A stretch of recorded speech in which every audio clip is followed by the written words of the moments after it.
Angel Lelga baru saja meresmikan bisnis aset digital berupa token yang dinamainya Angel Token. Kabarnya, untuk memulai bisnis tersebut, Angel Lelga menghabiskan dana hingga puluhan miliar rupiah.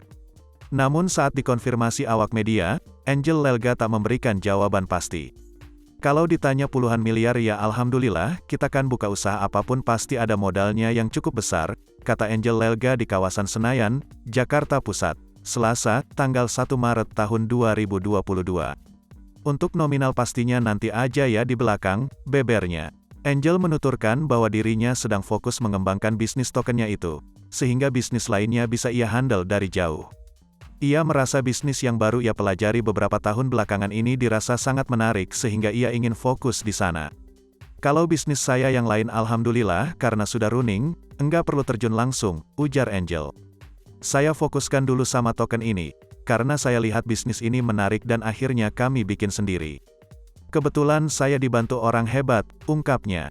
Sekadar informasi, Angel Lelga baru saja merilis bisnis aset digitalnya itu.